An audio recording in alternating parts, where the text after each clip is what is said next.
इसका polygraph test होने वाला है। यह है संजय रॉय। अब आपको बताऊं कि संजय रॉय का जो पॉलीग्राफ टेस्ट होगा उसमें क्या होना। साइकोलॉजिकल टेस्ट के बाद पॉलीग्राफ टेस्ट किया जाता है और कोर्ट ने आरोपी के पॉलीग्राफ टेस्ट की इजाजत दे दी है। पॉलीग्राफ टेस्ट के लिए आरोपी की मंजूरी जरूरी होती है। यह आप पॉलीग्राफ टेस्ट देख रहे हैं, वो डॉक्टर भी आपको नजर आ रहा है। मैं आपको बताऊं क्या होगा इसमें। दरअसल झूठ पकड़ने के लिए यह पॉलीग्राफ टेस्ट किया जाता है। मशीन की मदद से यह देखा जाता है कि आरोपी सच बोल रहा है या झूठ। आप देखिए इसके शरीर में आपको मशीन लगी नजर आ रही है। इसके हाथ पे बीपी मशीन भी लगी है। एक शख्स सामने बैठा हुआ है, उसके पास कुछ ऐसे इंस्ट्रूमेंट्स है जिससे यह टेस्ट कर रहा है। किसी अपराध की तह तक जाने के लिए यह पॉलीग्राफ टेस्ट किया जाता है। इसे लाई डिटेक्टर टेस्ट के नाम से भी जाना जाता है और 2 से 4 घंटे के बीच यह टेस्ट खत्म हो जाता है। इसमें आरोपी से कई सवाल पूछे जाते हैं। इस टेस्ट में मशीन को व्यक्ति के शरीर से जोड़ दिया जाता है, जैसे इस वक्त आप देख रहे हैं इसके बॉडी में।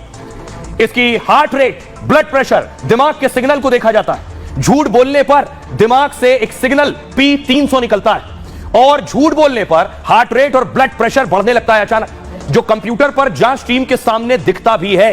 इसमें सांस की गति, ब्लड प्रेशर, पसीने तक सच बता देते हैं और हाथ और पैर में हलचल भी सच झूठ का पता बता देती है।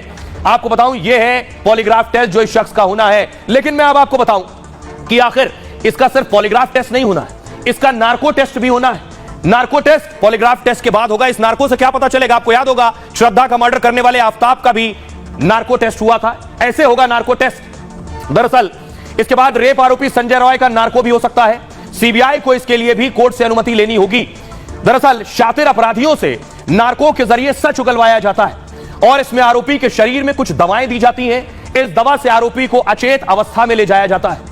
जटिल केस को सुलझाने के लिए नार्को एनालिसिस टेस्ट किया जाता है। यह टेस्ट व्यक्ति को सम्मोहन की स्थिति में ले जाता है और तब व्यक्ति दरअसल जानकारी देने से पहले सोचने समझने की स्थिति में नहीं होता है। कोर्ट में नार्को टेस्ट की रिपोर्ट मान्य नहीं होती है, लेकिन इससे जांच एजेंसी को कड़ी जोड़ने में मदद जरूर मिलती है।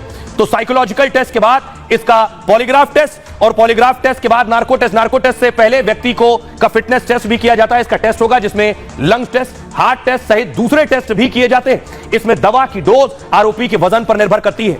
मॉनिटरिंग जो डॉक्टर देखते हैं वो डोज कम या ज्यादा कर सकते हैं। यह है नार्को टेस्ट। संजय रॉय का कच्चा चिट्ठा सामने आ गया। संजय रॉय के बारे में जो जानकारी मिल रही है वो डरा देने वाली है। डॉक्टर रेपकांड का मुख्य आरोपी है ये संजय रॉय। पूछताछ के दौरान संजय रॉय ने सीबीआई को बताया कि रेप मर्डर से कुछ घंटे पहले ये रेड लाइट एरिया गया था। वारदात वाली रात को 2 बार रेड लाइट एरिया गया। संजय रॉय पर जबरन वसूली का भी मामला दर्ज है। जबरदस्ती और महिलाओं को डराने धमकाने का केस इसके ऊपर है।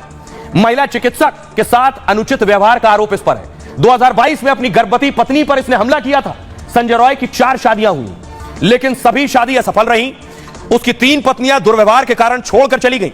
चौथी पत्नी की पिछले साल कैंसर से मौत हो गई थी। पड़ोसियों के मुताबिक यह अक्सर नशे में रहता था। देर रात नशे की हालत में घर लौटा था और हाल ही में संजय रॉय के खिलाफ महिला ने शिकायत भी दी थी। 3 महीने से लगातार फोन पर परेशान करने का आरोप था इस पर। रॉय पर पुलिस स्टेशन के तबादलों में हेरा फेरी का भी संदेह है।